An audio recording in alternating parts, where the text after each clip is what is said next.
Bonjour à toutes et à tous et bienvenue dans votre émission Le Salon du Business. Le salon qui met en lumière les entrepreneurs issus de la diaspora africaine, mais pas que, les confidences aussi. Aujourd'hui, j'ai l'honneur d'accueillir Valère Bélias, fondateur d'Argent Livre. Valère, déjà, est-ce qu'on peut se tutoyer? Ah oui, avec plaisir. Merci, Valère. Nous sommes à Marseille, il fait bon, tranquille. Est-ce que tu peux te présenter? Avec plaisir, Fatou. Bon, pour ceux qui me décrivent aujourd'hui, je suis Valère Bélias, promoteur d'Argent Livre, la seule maison d'édition qui met en avant les auteurs entrepreneurs africains de la plus belle des manières. En parallèle de ça, nous sommes aussi les promoteurs d'un événement mythique baptisé le Week-end de l'écrivain. On en parlera un peu plus en détail. C'est pas le but, c'est pas l'objet aujourd'hui. Si, aussi. Oui, tout est objet aujourd'hui. Aujourd'hui, on parlera surtout de Komori Business parce que le 17 juin, ça va être The Place to Be à Marseille. Pour une fois que quelque chose se passe à Marseille. Mais autant mettre ça en avant. Et autant parler effectivement le 17 juin au Parc Chano à Marseille. Tout à fait, tout à fait. Donc voilà, de manière sommaire, c'est bon. Enchantée. Déjà, j'aime beaucoup. Avant, je dis la vérité, avant d'enregistrer, tu m'as dit carte blanche. Carte blanche. Moi, j'aime beaucoup quand on me dit ça. Ah. Donc, on peut tout se dire. On a peur de rien. On craint des gains. On craint des gains à Marseille. Déjà, il y a deux thématiques que tu souhaites développer aujourd'hui. Donc, la première thématique, et c'est la conférence, tu vas l'aborder, c'est comment faire décoller son business à travers les réseaux sociaux. Tout à fait. De quel réseau tu parles? Des réseaux sociaux, bon, moi je dirais, je suis beaucoup plus, j'ai mon expertise qu'on a poussé un peu plus sur Facebook et sur YouTube, un peu sur Instagram. Donc, j'embraye le pas juste pour dire que il n'y a pas un réseau social qui est plus pertinent qu'un autre.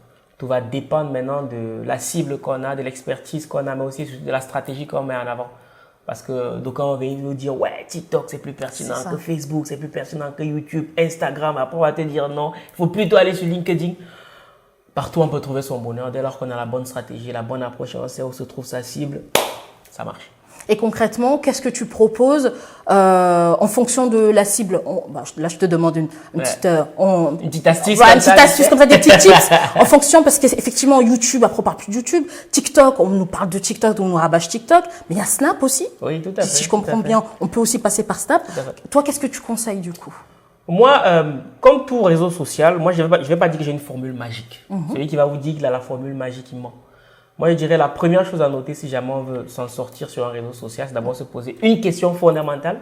C'est est-ce que ma cible se trouve sur ces réseaux sociaux-là? D'accord. On sait qu'en général, sur YouTube, on a des gens qui veulent du contenu sérieux parce que YouTube, c'est adapté pour un contenu long format. Donc, pour des personnes qui veulent pousser du contenu sérieux, YouTube sera plus approprié. D'accord. Et bien sûr, on sait tous que YouTube, c'est du contenu vidéo. Maintenant, pour quelqu'un qui veut une plateforme qui a un contenu assez diversifié, la plateforme par excellence, c'est Facebook. Parce que Facebook, ça réunit tout ce qu'il y a dans tous les réseaux sociaux. Et l'avantage chez Facebook, c'est qu'ils font des mises à jour quotidiennes pour pouvoir tenir face à la concurrence. Pour la petite histoire, TikTok est venu, ils ont cassé le game avec des vidéos short. Du coup, Facebook, pour s'arrimer à TikTok, ils ont dû mettre des Reels. Donc, Facebook essaie de s'adapter. Maintenant, si on veut s'adresser à un public africain, Facebook, c'est le réseau social par excellence. D'accord. C'est vrai que TikTok arrive, mais maintenant, TikTok, c'est beaucoup plus en termes de divertissement. C'est vrai qu'il y a du contenu de plus en plus sérieux sur TikTok, mais en général, c'est le divertissement qui marche beaucoup mieux sur TikTok. Quelqu'un qui veut mettre en avant une formation, par exemple, TikTok, ça va être un peu compliqué. Contenu business, c'est en train de se faire sur TikTok, mais c'est un peu plus délicat. Par contre, YouTube est déjà approprié pour cela. Il y a le public qu'il faut, les gens sont habitués. C'est beaucoup plus simple, quoi. Et puis, donc de but en blanc, comme ça, je dirais déjà, il faut savoir quel est son persona. D'accord. Pour utiliser les termes. D'accord, la cible. Oui, c'est ça. Merci. Et du coup, effectivement, est-ce que tu es d'accord avec moi? Là, TikTok, je vois qu'il y a des changements avant les vidéos étaient très courtes, de quelques secondes. Mais aujourd'hui, on a l'impression que TikTok veut devenir un nouveau YouTube. Tout à fait, parce qu'ils essayent c'est comme tout en business, ce qui fonctionne, c'est l'innovation. Ouais. Tu regardes ailleurs ce qui marche le mieux, tu essaies d'implémenter, tu vois si ça fonctionne. Parce que ils savent que s'ils n'innovent pas, ils disparaissent. Donc, même TikTok, ça rime aux besoins de ses consommateurs. Parce qu'aujourd'hui, les gens ne s'en rendent pas compte, mais aujourd'hui, qu'est-ce qui fait en sorte que les innovations technologiques viennent très souvent des États-Unis? Très peu de gens le savent. En fait, qu'est-ce qui se passe? Si aujourd'hui, on va sur Google et on tape basket de marque, je ne sais pas moi, Aqua, voilà.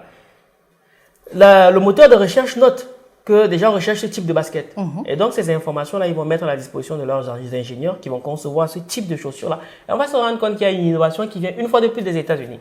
C'est la même chose. Si TikTok se rend compte que ses consommateurs recherchent des contenus de plus en plus longs, ben, c'est ce qu'ils vont proposer. Ils s'adaptent. Ils s'adaptent. Donc, ils sont toujours ils sont obsédés par le consommateur, le client, le persona. Qu'est-ce qu'il recherche et lui donne ce qu'il recherche. Même sur Internet, il y a ce qu'on appelle la bulle de l'information. Si aujourd'hui, moi, je recherche uniquement du divertissement, TikTok nous proposera, Facebook nous proposera que du divertissement. Et je vais avoir l'impression que les réseaux sociaux, c'est uniquement pour rire. Voilà pourquoi certaines personnes ne comprennent même pas qu'on puisse gagner de l'argent à partir des réseaux sociaux. Parce que quand ils vont sur les réseaux sociaux, en général, c'est le soir, c'est pour rigoler. Sauf que pendant qu'ils rigolent, il y en a qui font de l'argent. Qui travaillent. Mais c'est très intéressant ce que tu dis. Parce qu'on a l'impression de subir TikTok, mais au final, TikTok nous renvoie ce qu'on lui donne. Bien sûr, parce que dans la communication, il y a ce qu'on appelle les besoins cachés et les socialement corrects. En général, tu vas dire à quelqu'un, ouais, tu vas sur TikTok. Il va te dire, ouais, c'est pour m'informer. C'est pour m'informer. Mais sauf que quand tu regardes son fil d'actualité, il y a de la danse. Voilà. Il y a des danseuses. Il y a des danseuses. Oui. Donc, ils le savent, TikTok. Ils ont des algorithmes suffisamment poussés pour te proposer ce que tu veux vraiment. Et non ce que tu dis vouloir. C'est pareil pour Netflix. Tous ces réseaux sociaux-là, ils fonctionnent comme ça. Ils te donnent ce que tu veux consommer, non ce que tu dis vouloir consommer ou aimer consommer. Et du coup, dans ta conférence, tu apprends aux personnes à récolter l'info, pouvoir donner... Ce qu'on va faire dans la conférence, dans un premier temps, c'est des chiffres. On va d'abord aller sur les chiffres. D'accord. Afin que les gens sachent quelle est la part de marché, quelle est la profondeur de marché que leur offrent les réseaux sociaux. Parce qu'en général, les gens voient les réseaux sociaux et se disent, bon, ouais, ça peut être sympa. Ouais, j'entends que les gens gagnent de l'argent grâce aux réseaux sociaux. Sans savoir. Mais sans savoir qu'il y a des niches. Il faut dire ça, ok, je vais me lancer sur les réseaux sociaux. Est-ce qu'il y a une niche par rapport à la thématique que je vais aborder? Ok, il y a une niche, comment l'approcher? Où aller trouver cette niche-là? C'est là tout le challenge. Bon, ok, une fois que j'ai trouvé cette niche, comment je m'adresse à cette niche? Une fois que j'ai trouvé la bonne approche, comment je garde cette niche? Comment je vais passer cette niche de visiteur à client? Parce que c'est tout un schéma. C'est pas qu'aujourd'hui, ça y est, tu vas faire. L'époque où on faisait des vidéos, où on produit du contenu, les gens regardent et après on gagne de l'argent, non. L'époque où on gagnait de l'argent avec ça, c'est fini ça. Où on disait qu'ok, on produit des contenus, Facebook va nous payer, YouTube va nous payer. J'ai envie de dire, on n'a même pas besoin de... Donc, on se lance dans la quête aux abonnés. Sauf que tu n'as même pas besoin d'avoir 50 000 abonnés pour commencer à faire de l'argent. Avec 100 abonnés, si tu as des abonnés qualifiés, tu fais beaucoup d'argent, beaucoup plus que quelqu'un qui a plus de 10 000, 1 million d'abonnés. Sans nous dire tous tes secrets, c'est ce que tu vas le dire dans ta formation? Oui, bien sûr, on est là pour partager, donc il n'y a pas de problème avec ça. Première question qui pique. Allons-y. Moi, quand je me connecte sur Internet, je vois plein de coachs qui veulent nous montrer les réseaux, comment effectivement exploiter tout ça. Qu'est-ce qui te différencie des autres? Qu'est-ce qui me différencie des autres? C'est les résultats, tout simplement. On ne va pas aller plus loin. Il n'y a rien qui convainc plus que les bons résultats. Merci. Ça fait depuis 2017 qu'on est dessus. Nos résultats sont là au travers des auteurs qu'on a eu accompagnés. Aujourd'hui, on a une communauté qualifiée de plus de 350 000 abonnés. J'aime pas dire abonnés, mais bon, voilà, c'est le terme que les gens comprendront. Oui. Voilà. Que ce soit aussi bien sur YouTube que sur Facebook. J'aime à dire que rien ne se fait en dehors du temps. Si vous voyez quelqu'un qui est sur les réseaux depuis 3 ans, 4 ans, 5 ans et qui est régulier, vous devez comprendre que ce n'est pas du vent, c'est qu'il y a du concret. Donc, au début, je ne vais pas le cacher, au début, j'étais ce qu'on appelait un entrepreneur de Facebook. Il faut bien commencer quelque part. Il n'y a aucun mal à cela. Donc, commencer petit, ce n'est pas le problème. C'est commencer petit, vouloir demeurer petit qui est un problème. Donc, j'ai démarré comme ça et tout, je ne savais même pas où j'allais. Moi, aujourd'hui, on se retrouve en train d'organiser des événements dans 3 pays. On se retrouve en train d'être conférencier à Komori Business, ce qui n'est pas rien. On se retrouve en train d'être invité dans plusieurs pays, notamment le 24, je suis invité à Londres pour un événement, logé, nourri, blanchi. Donc, c'est qu'il y a du concret, il y a des résultats. Résultats. Donc, à côté de ça, on organise un événement quand même dans un hôtel 4 étoiles, Hilton, Paris, Roissy, Charles de Gaulle. Ceux qui veulent connaître combien coûte la salle, qu'ils aillent se renseigner. 500 personnes attendues, c'est pas rien. Il y a quand même des invités de marque. Donc, ça veut dire qu'il y a des résultats.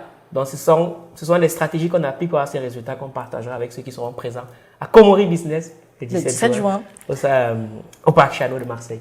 Merci beaucoup. Et qu'est-ce qui t'a donné envie de te lancer sur les réseaux? Alors, moi, je ne vais pas commencer à raconter n'importe quoi. Moi, à la base, c'est en 2017, je me dis, il faut que je fasse un truc. Sauf que je suis étudiant en 2e année de médecine avec tout le prestige que ça renvoie alors que tout le monde s'en fout. Il faut être OK avec ça. Et puis, parce qu'il y a toujours la question du financement qui revient. On abordera le sujet aussi de long à large. Ne spoil pas. Donc, je suis étudiant en 2e année de médecine. Bon, OK, c'est bien beau, mais tout le monde s'en fout. Je suis boursier, j'ai 100 € de bourse par mois. Donc, en soi, tu ne peux pas faire grand-chose. Sauf que j'ai 2 éléments fondamentaux. J'ai mon téléphone portable, j'ai Internet et j'ai mon cerveau en mode éveil. C'est super important la précision. Le cerveau en mode éveil. Donc, je me dis, bon, qu'est-ce que je fais? Et je me dis, bon, OK, apparemment, Internet, c'est intéressant. Bon, je me lance comme ça. Sincèrement, je ne savais pas dans quoi je voulais faire. Sans but. Sans but. Je me disais, je vais produire du contenu. Je ne sais pas, j'apprends qu'on gagne de l'argent, je vais faire un truc. Donc, c'est comme ça que je me lance. J'accepte d'apprendre au fur et à mesure. Parce qu'il n'y a personne qui consomme autant de contenu qu'un producteur de contenu. Personne. Donc, moi, je me lance comme ça. Moi, j'avais un problème lorsque je me lançais. C'est le fait que très souvent, lorsque la communauté afro proposait du contenu, c'était très souvent lié au divertissement. D'accord. Voilà. Oui. À cette époque, heureusement, il y avait des grands frères comme Zach Mwekassa qui s'étaient lancés. Il y avait des grands frères comme Claudel Nobissi au Cameroun qui s'étaient lancés. Du coup, je m'inspire un peu de tout ça. Au départ, je fais un peu du contenu humoristique pour savoir un peu comment ça marche. Et après, très vite, je me rends compte que c'est pas ce que je veux.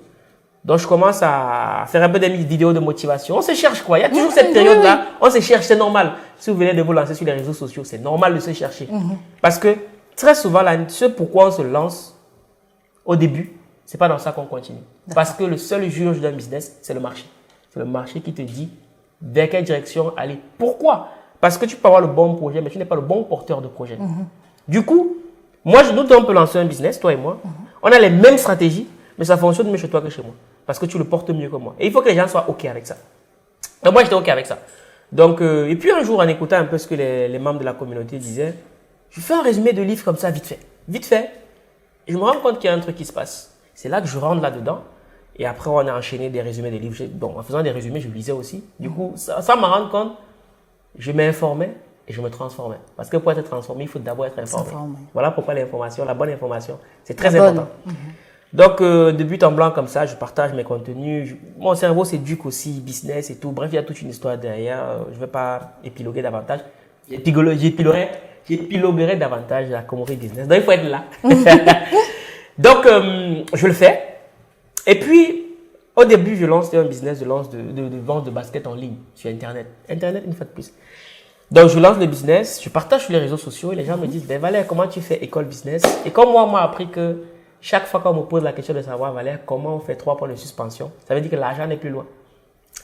Donc là, je me dis, comment je monétise cette question?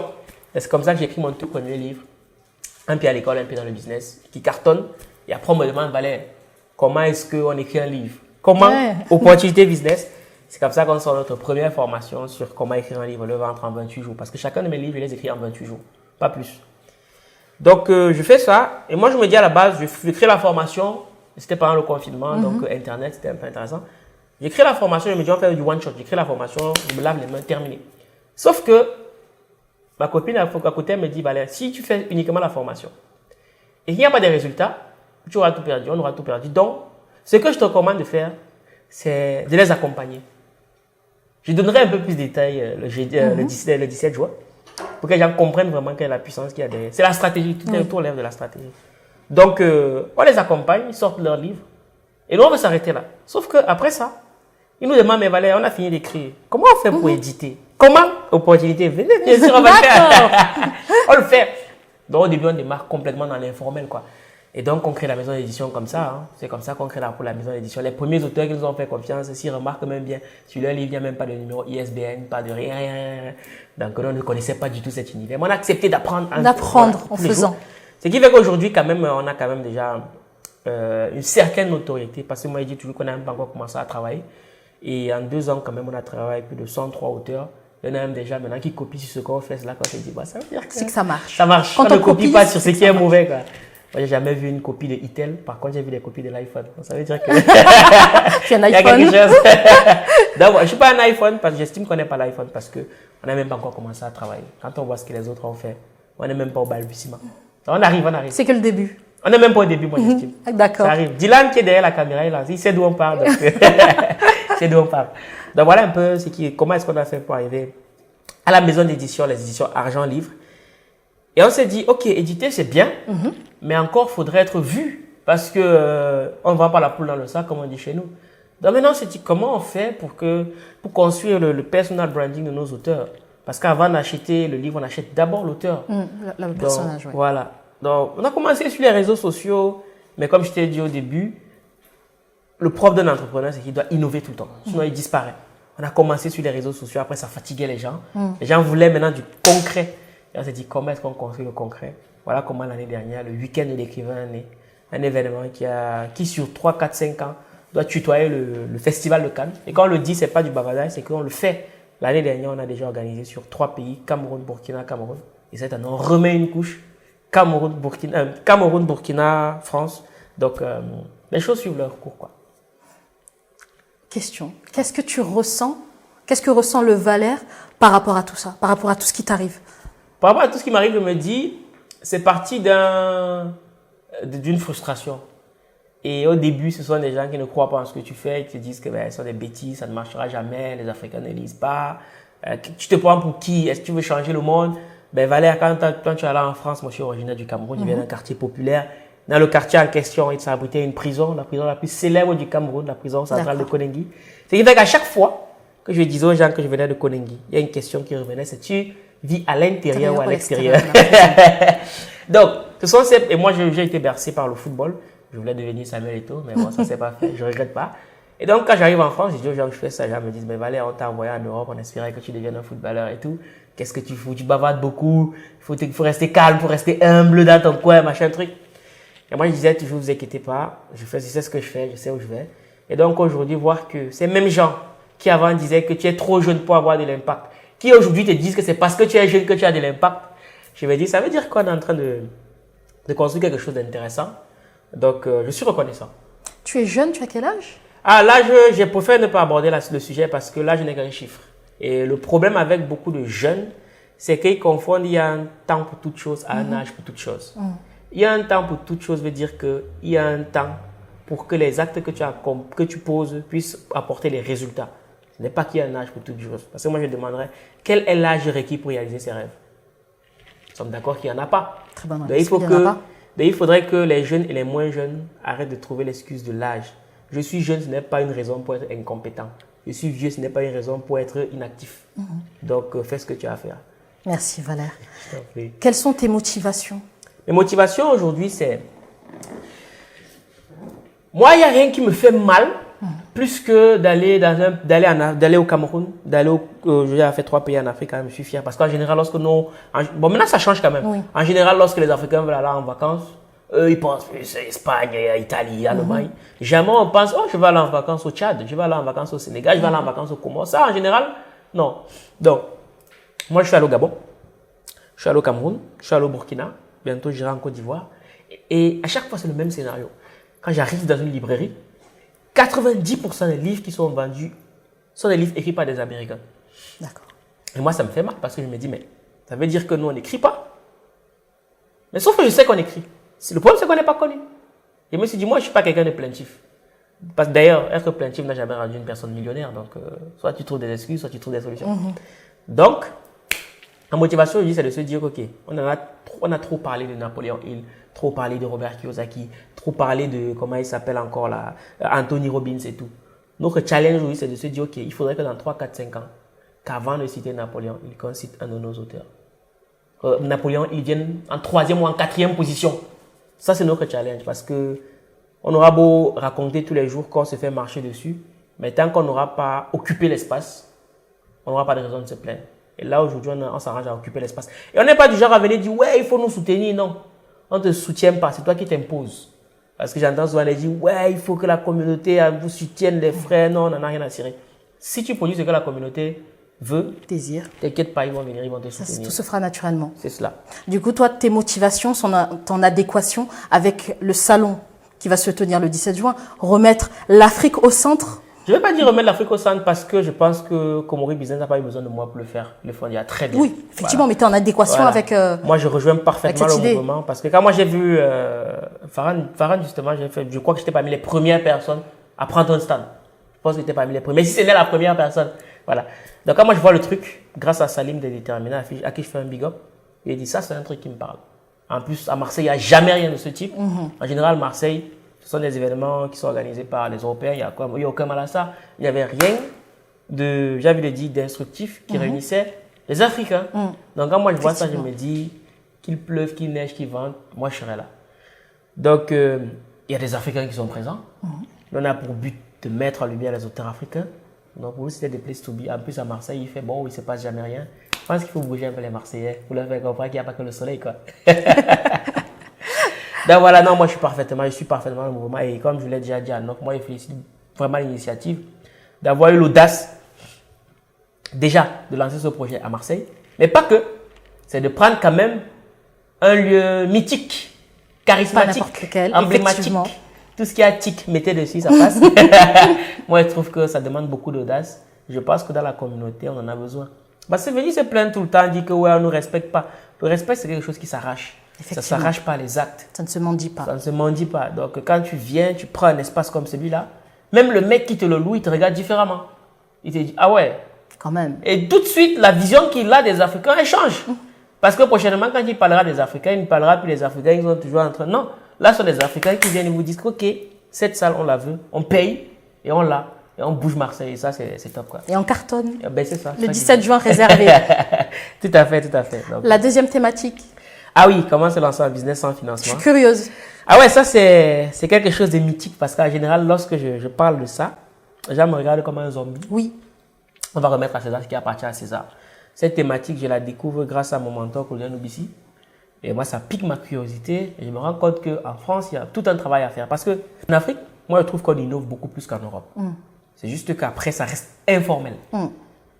Donc, il y a une chose que les gens confondent entre financement et argent. Lancer un business sans financement, ça ne veut pas dire lancer un business sans argent. D'accord. Nuance. Ok. Juste que pour beaucoup d'entre nous, quand on entend lancer un business, on pense tout de suite à des sommes faramineuses. Oui, c'est vrai. Sauf que comme je l'ai dit en amont, on peut commencer petit et voir grand. Tous ceux qui sont grands aujourd'hui ont commencé petit. Quand on écoute les histoires de Steve Jobs, Mark Zuckerberg, Sergey Brin de Google, ce sont des entreprises de garage. Ils ont commencé étant étudiants. Ils avaient le minimum. En France, aujourd'hui, je suis désolé, mais pour quelqu'un qui soit en situation régulière ou irrégulière, il a le minimum. C'est le cerveau qui est constipé. Oui. Donc, si tout de suite aujourd'hui, tu veux lancer ton business, moi j'ai commencé avec 30 euros, je ne le cache pas, je le dis toujours dans mon livre, un pied à l'école, un pied dans le business, je l'explique. Les gens peuvent penser que j'invente, mais c'est vrai. J'ai commencé avec 30 euros. Moi aujourd'hui, quand on arrive à payer des voyages à une équipe de plus de 5 personnes, un peu partout en Afrique, on se dit on peut commencer quelque part. Mais c'est le cerveau qu'il faut éduquer. Donc, juste une astuce comme ça qui n'est rien par rapport à ce qu'on partagera le 17 juin, vraiment. Komori Business, du côté du parc Chano, vraiment, c'est the place to be le 17 juin. C'est que je me suis rendu compte qu'en France, on a un gros problème avec la vente. Ton premier job en tant qu'entrepreneur, c'est vendre. Qu'on ne te raconte pas autre chose, ton premier job, c'est vendre. Si aujourd'hui, tu arrives à vendre, mais en vendant, tu trouves le financement. Tu n'as pas besoin d'aller démarcher un organisme. Sachant que quand un organisme te donne de l'argent, c'est un prêt. Ce n'est pas un don, il n'y a rien qui est gratuit. Et quand même, ça ne serait pas un prêt, c'est qu'il y a des contreparties. Donc, tu veux te lancer un business, comment chercher quelque chose à vendre. Pour vendre quelque chose, il faut trouver les problèmes, apporter la solution. Mais maintenant, ça ne suffit pas. Parce que si tu veux lancer un business, vendeur ne suffit pas. Il faut être leader. Parce que pour construire une équipe, il faut être un vrai leader. Il faut avoir une vision pour que les gens puissent te suivre. Maintenant, comment est-ce qu'on construit sa vision? Comment est-ce qu'on bâtit son leadership? Comment est-ce qu'on devient un bon vendeur? Parce qu'un vendeur amateur improvise, tandis qu'un vendeur professionnel planifie. Ce n'est pas le hasard, ce n'est pas le quartier. Il y a une manière de faire. Mais c'est ce que j'allais te poser comme question. Est-ce que tu accompagnes aussi mentalement ces personnes? Bien sûr, parce que j'aime à dire que tout va de l'intérieur vers l'extérieur. Et les gens pensent que être entrepreneur, c'est limite à prendre un produit, le vendre, concevoir un bon produit. Le point sur lequel beaucoup d'entrepreneurs échouent, c'est le mindset. C'est au niveau du mindset. Bien sûr. Parce que le moteur de l'entrepreneur, c'est le développement personnel. Parce que comment tu réagis lorsqu'il y a des challenges? Tu mets de l'argent. Parce que là, en ce moment, il y a Komori Business. Vous mettez de l'argent. Jusqu'à la dernière minute, vous n'êtes pas sûr qu'il y aura du monde. Mais vous continuez à mettre de l'argent. Vous continuez à mobiliser. Hier encore, Farhan collait les affiches. Il n'est même pas sûr qu'il y aura du monde. Mais il continue à le faire avec l'équipe. Il mobilise les équipes pour le faire. Si le mindset n'est pas préparé à cela, vous craquez. Bon, quand bien même c'est fait et que tu es face à un échec, tu pleures, on s'en fout, qui t'a envoyé. Donc, si le mindset n'est pas préparé à cela, tu ne peux pas t'en sortir. Même pour identifier une opportunité, il faut que le cerveau soit préparé. Parce qu'aujourd'hui, dans cette pièce, il y en a qui, s'ils n'ont pas la bonne prédisposition, quand ils vont arriver dans cette pièce, ils vont se dire que rien ne va. Ils vont se plaindre. Ils vont aller sur les réseaux sociaux. Dire que le studio est comme ci, comme ça. Alors quelqu'un d'autre qui a le mindset orienté opportunité, il va arriver dans le studio et dire, OK, je trouve que la peinture, ce n'est pas optimale. Ce n'est pas celle qui correspond au standing qu'on veut donner à ce studio. Qu'est-ce que je peux proposer? Il arrive avec des solutions. C'est comme ça qu'il gagne de l'argent. Donc, il y en a qui vont se plaindre et remettre la résolution du problème à l'État, sauf que l'État a ses problèmes. Tu as tes problèmes. Donc, si tu mélanges tes problèmes à ceux de l'État, ça fait problème au cube. Moi, j'aime à dire que si tu as un problème et que tu comptes sur les institutions pour résoudre ton problème, tu n'as pas un, tu as deux problèmes. Alors, quelqu'un qui a un cerveau orienté opportunité, quand il arrive, il dit, ah, mais ça, c'est un moyen de me faire de l'argent. Et maintenant, il commence à réfléchir. C'est le mindset. Et ça, c'est un volet que beaucoup de gens négligent. Je vais aller plus loin. Le mindset financier. Beaucoup d'entrepreneurs se lancent en business, mais ils ont un problème avec l'argent. Si tu as un problème avec l'argent, ne te lance pas en business. Rédige ton CV, va en tant que salarié. Il n'y a pas de problème à ça. Mais après, ne viens pas te plaindre. Viens pas te plaindre. Il faut que tu sois OK avec le fait que je vais en business, je veux faire de l'argent. Mais bien sûr, avant de faire de l'argent, il faut d'abord apporter une solution parce que le succès, ce n'est pas quelque chose qu'on poursuit, c'est quelque chose qu'on attire en devenant une meilleure personne. Donc, plus tu apporteras des solutions pertinentes aux gens, ils n'auront aucun problème à te donner leur argent. Quand tu vas voir un médecin, c'est toi qui veux payer parce que la solution qu'il t'apporte est pertinente. Et on ne se pose pas de questions. Et on ne se pose pas de questions. On est prêt à payer. Donc, entrepreneur, moi, j'entends souvent les entrepreneurs disent, ouais, je me lance en business, je vais avoir de l'impact, ça me suffit, l'argent, c'est pas problème. Mais tu es fou. Oui. Tu sais pas dans quoi tu t'en vas. Parce que si tu entreprendre, c'est décider d'avoir une croissance. Parce que ce qui ne croit pas disparaît. Sauf que pour avoir de la croissance, il te faut du cash. Et si tu n'es pas dans une logique de gagner des parts de marché, encore et encore, tu disparais. Tout simplement. Donc, il faut être OK avec l'argent. Et ça se prépare. Il y a des gens qui, même pour facturer leurs services, ils ont du mal à fixer les prix. Oui. Beaucoup de gens ont beaucoup de mal à fixer les prix. J'ai aussi eu ce problème par le passé. Quand il y a l'information, la bonne information, il faut aller la chercher. Parce que même dans la Bible, pour ceux qui sont croyants, c'est écrit « Mon peuple périt faute de connaissance ». On n'a pas dit faute de diplôme, c'est faute de connaissance. Parce que c'est l'information qui te transforme. Donc, voilà pourquoi il dit « Komori Business, c'est the place to be ». Parce que pour être transformé, il faut d'abord être informé. J'allais te poser, j'ai une question à te poser. Est-ce que toi, tu vois une différence, le rapport à l'argent? Parce qu'effectivement, l'argent, on pense souvent que l'argent, c'est sale. Est-ce que ce rapport à l'argent est différent en France, en Occident et en Afrique? Moi, je dirais oui et non. Pourquoi oui? Parce qu'en Afrique, très vite, les riches sont traités d'occultistes. Mais en même temps, c'est parce que le cerveau est constipé. Parce que pour quelqu'un qui se lève, qui n'arrive pas à manger, et qui voit quelqu'un qui mange, qui jette, lui, il n'arrive pas à comprendre comment c'est possible. Donc, tout de suite, comme on a les informations qui ne nous permettent pas d'expliquer cela, on a vite fait de rattacher ça à de la sorcellerie. Oui. En France, par contre, ce n'est pas de la sorcellerie, mais on trouve que les riches exploitent les pauvres. Et moi, je vais exorciser certains aujourd'hui, en ce sens où un riche est riche parce qu'il apporte des solutions. Je parle des vrais riches. Parce qu'il apporte des solutions. Donc, il est utile. Sauf qu'un pauvre, il est inutile. Parce que le salaire de l'incompétence, de la médiocrité, c'est la misère. Si tu es utile et que tu es compétent, tu vas faire de l'argent. J'aime à dire que si tu es incompétent à pouvoir vendre ta compétence, tu vas mourir pauvre. Je répète. Savoir vendre sa compétence est la première compétence que toute personne doit avoir. Parce que tu peux être compétent, mais tu ne sais pas te vendre. Et on dit quoi? Pour se vendre, il faut être vu. Si tu n'es pas vu, tu ne vends pas. Mais imaginons que moi, je suis médecin. Personne ne sait que je suis médecin. Mais je vais mourir pauvre. Parce que personne ne sait. Alors que tu as les connaissances. Alors que j'ai les connaissances et les compétences, mais je ne sais pas me vendre. Même en tant que médecin, les médecins négocient leur contrat quand ils vont à l'hôpital. Nous deux, on peut être pneumologue, mais moi, j'arrive et gagne mieux que toi. Parce que quand je viens, je connais comment négocier mon contrat. Ça fait partie de la vente. Et en tant qu'entrepreneur, tu dois maîtriser ces astuces-là. Parce que si toi, tu ne les maîtrises pas, tes vis-à-vis vont maîtriser et ils vont te bouffer. Les salariés vont te bouffer. Tes collaborateurs vont te bouffer. Parce que soit tu factures mal tes services, ou alors tu dis mal ce que tu fais bien. Les gens vont penser que tu fais mal. Et donc, si la valeur perçue n'est pas bonne, ce qui se passe, c'est quoi? C'est que tu gagnes moins d'argent. Et si tu gagnes moins d'argent, tu disparais. Alors que tu es compétent, mais tu n'es pas compétent à vendre. Donc, tout ça, c'est pour dire que ce n'est pas le hasard. Toi, tu as une question de stratégie. Mais pour avoir la stratégie, il faut se frotter aux bonnes personnes. Et les bonnes personnes, elles les trouvent aux bons endroits. Le bon endroit, le 17 juin. Et la bonne personne? Ça, comme révision. Voilà. Et du coup, ce mindset que tu as, tu l'as toujours eu? Non, pas du tout. Je viens d'une famille où l'entrepreneuriat ne veut rien dire. Moi, on m'avait toujours appris que va à l'école, aie de bonnes notes. Donc, je me suis vraiment attelé à le faire. Ensuite, tu auras un bon boulot, tu vas bien gagner ta vie et ce sera tranquille. On t'a pas donné le mode d'emploi? Ah, pas du tout. Moi, je dis toujours, moi, j'ai appris tout seul. J'ai payé des formations, je lis beaucoup. J'assiste à des conférences parce que quand je parle de conférences, il faut aussi savoir que le réseau, c'est fondamental. Parce qu'il y a des informations que tu n'auras jamais sur Facebook et sur YouTube. Parce qu'il y a des petits malins qui se disent que bon, comme j'ai mis ma connexion Internet, voilà, j'ai suivi une conférence en ligne, 1 heure de temps, ça est là, c'est bon là, je suis prêt. Non, j'ai jamais été comme, j'ai pas toujours été comme ça. Ceux qui me connaissent savent. C'est juste que j'ai accepté d'apprendre. Il faut accepter que quand tu apprends, ça va prendre du temps pour que déjà tu acceptes. Parce que pour déconstruire, il faut d'abord déconstruire ce que tu sais. Ça prend du temps.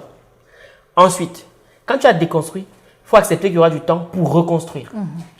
Et une fois que tu as reconstruit, il faut accepter que tu auras besoin de temps pour que les actes que tu vas poser apportent les résultats que tu attends. Et oui, j'aimerais aborder un sujet qui fait fureur, c'est devenir riche, multimillionnaire en 1 an. Ça, ce sont des titres, quand tu mets sur Internet, ça clique à fond.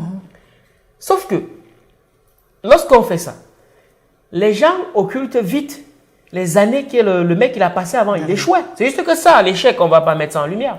Sauf qu'il a lancé un premier business. Ça a échoué, mais il a appris. Il a lancé un deuxième business. Ça a échoué, il a appris. Il a lancé un troisième. Ça a échoué, mais il a appris. Ça a pris 5 ans. Il apprenait. Et puis, la 6e année, il lance un nouveau business qui cartonne et on met sur Internet. Multimillionnaire en 1 an. Sauf qu'il a passé 5 ans à apprendre. Ça, personne ne le voit. Et du coup, tu as des gens qui vont dire, mais tiens, lui, en 1 an, il est devenu multimillionnaire. Donc, il faut qu'il me lance cette année. Et comme ça, l'année prochaine, moi aussi, je serai multimillionnaire. Quand ça ne marche pas, on dit que ce sont des conneries. Je vais aller plus loin. Au Cameroun, on a une tribu qu'on appelle la tribu Bamileke. Moi, j'aime à dire que les Bamileke sont pour le Cameroun ce que les Juifs sont pour le monde sur le plan économique. Et qu'est-ce qui se passe? Dans leur coutume, dès qu'un enfant a 5 ans, 6 ans, 7 ans, on l'introduit déjà dans le monde des affaires. D'accord. Ce qui fait que lorsqu'il a 20 ans, s'il a commencé à 5 ans, il a 15 années d'expérience. Toi, tu démarres à 25 ans quand tu as eu ton master plus 2. Et à 27 ans, à 30 ans, tu vas avoir les mêmes résultats que lui. Sauf que c'est vrai, il est plus jeune que toi. Il est plus vieux que toi dans les affaires. Les expériences. Donc ça, c'est pour ça que je dis il faut du temps. Et c'est ce temps que j'ai pris, j'apprends encore aujourd'hui. Donc il faut que les gens soient OK avec le fait qu'il va falloir du temps parce que rien ne se fait en dehors du temps. En parlant d'échecs, est-ce que toi, tu en as eu? Attention, ici, l'échec, c'est très bon, hein, c'est très bien. Justement, on veut que on a besoin de ça, de savoir est-ce que Valère a connu des échecs? Moi, je ne vois pas les échecs. Moi, je vois des leçons.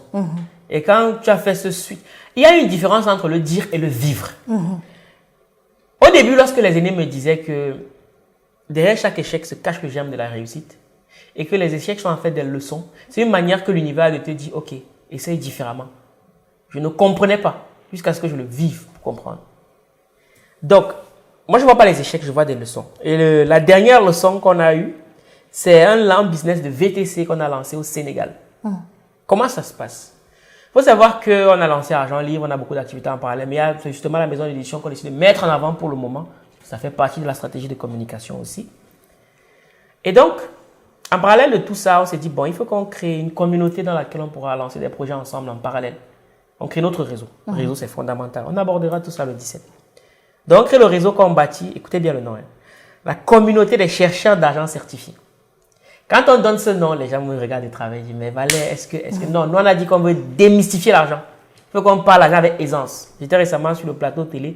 Les journalistes disaient, ouais, 250 000 euros, c'est beaucoup d'argent. Moi, je disais, non, c'est rien, 250 000 euros. Il y a des gens qui se font des chiffres d'affaires à plusieurs milliards de dollars. Mais, est-ce que vous vous rendez compte que sur Terre, chaque jour, il y a 80 000 milliards de dollars qui circulent chaque jour sur Terre. Et toi, tu veux seulement 250 000 euros. Même pas sur un jour, mais sur toute une vie. C'est minable. 250 000 euros, ce n'est même pas le prix d'un appartement sur la rue des Champs-Élysées. Même pas. Parce que le mètre carré là-bas, c'est 25 000 euros, si ça n'est plus. Et quelqu'un te parle de 250 000 euros, c'est beaucoup. Moi, il dit non, c'est rien ça. Ils étaient choqués. Moi, j'étais choqué qu'ils soient choqués. Donc, on crée cette communauté et on s'est dit, bon, on va mettre en place des projets. Donc, premier pilier de la communauté, c'est d'abord la sensibilisation. Parce qu'avant d'investir, avant de lancer un projet, il faut d'abord avoir les bonnes informations. Donc, tous les samedis, on a une formation qui est offerte par les membres de la communauté parce que chacun a son expertise. Il y a des experts en marketing digital, il y a des experts en communication, il y a des experts en événementiel. Donc, chacun vient, il donne un peu. Et donc, après, on s'est dit, OK, 1 an plus tard, on s'est dit, bon, on s'est beaucoup formé. Maintenant, il faut du concret. Donc, on lance le projet VTC Sénégal après une étude de marché. Donc, on réunit 13 millions de francs CFA en l'espace de, allez, 2-3 mois. C'est rien. D'aucuns peuvent trouver que c'est beaucoup, mais c'est rien du tout. On réunit cette somme. Et donc, on achète des véhicules. On met en circulation. L'erreur qu'on commet, c'est qu'il y a un seul gestionnaire. C'est vrai, on a échangé sur les réseaux sociaux. On se connaît physiquement, on se connaît, mais on ne s'est jamais rencontrés. D'accord. Donc, on le laisse comme gestionnaire. Sauf que le business marche très bien. On se fait entre 750 000 francs CFA et 800 000 par mois. Ça court, ça va très bien. Les véhicules ne dorment pas. Ça y va. Première erreur, c'est qu'on achète des véhicules de seconde main, sans prendre le temps de checker certaines informations. Je vois. Et donc, les véhicules sont très souvent en panne. On veut faire des économies, mais voilà. On le paye. Ceux qui disent que la connaissance coûte cher, qui c'est l'ignorance. C'est pire. Mais le problème, c'est qu'en ce moment, on n'avait personne pour nous accompagner, donc nous sommes allés au talent. Donc ça, c'est le premier challenge. Deuxième challenge, si on peut appeler ça échec, c'est que en décembre, le numéro du gars ne passe plus. On l'appelle, ça ne passe plus. On n'arrive pas à mettre la main sur lui. Les véhicules sont au Sénégal. On n'a personne qui peut aller au Sénégal sur place. Et puis, puisqu'on s'est lancé dans l'informel, un groupe de personnes dans l'informel, on lui a fait totalement confiance. Donc, les véhicules étaient à son nom. Donc, même si aujourd'hui, tu veux porter plainte, c'est compliqué parce que tout est à son nom. Il faut prouver. Voilà. Donc, on se regarde. Heureusement, parce que la communauté sont tous des gens qui sont éduqués sur l'investissement parce qu'on a pris le temps. Donc, tout le monde était OK. Ils ont dit, OK, c'est bon, on a appris. Donc, maintenant, qu'est-ce qu'on fait? Est-ce qu'on s'assoit, on pleure? Ou alors, on apprend des erreurs pour se relancer? Donc, on s'est assis. Maintenant, on a dit, OK. Le problème, c'est que ce n'était pas formalisé. On a formalisé. Le problème, c'est que ce n'était pas structuré. On a structuré. Le problème, c'est qu'on n'avait pas une équipe. On a trouvé l'équipe. La destination aussi, on a décidé de le faire au Cameroun parce qu'on avait une bonne équipe assez dynamique là-bas. Donc, je fais un big up à Mouiché Aboubaka et à Eugénie qui gèrent ça sur place. Et donc, on a tout fait. On a formalisé. On a créé l'entreprise dans les règles de l'art. Et récemment, on a fait une levée de fonds. Cette fois-ci, on n'a pas fait une levée de fonds de 13 millions parce que désormais, on voulait des véhicules neufs. Là, on est allé à 25 millions. Ça a été fait, ça a pris 2 mois à peu près. Le temps de, c'était pas un problème d'argent, c'était un problème de mise en place. Donc, on a créé le compte de l'entreprise. Donc, l'argent n'arrive plus dans la poche de quelqu'un. On fait le virement dans le compte de l'entreprise. Les leçons payent. Les leçons payent. Donc, heureusement qu'on a eu ce challenge-là, ce qui nous a permis de mieux lancer maintenant du côté du Cameroun. Et là, c'est pas pareil, quoi. Donc, c'est pour ça que je dis, moi, je vois pas les échecs, je vois juste des leçons et après on se dit, OK, qu'est-ce qu'on a mal fait? Comment on ajuste? Et puis on avance. Déjà, j'aime à dire que si tu regardes autour de toi, tu vas voir beaucoup de pauvres qui n'ont jamais échoué.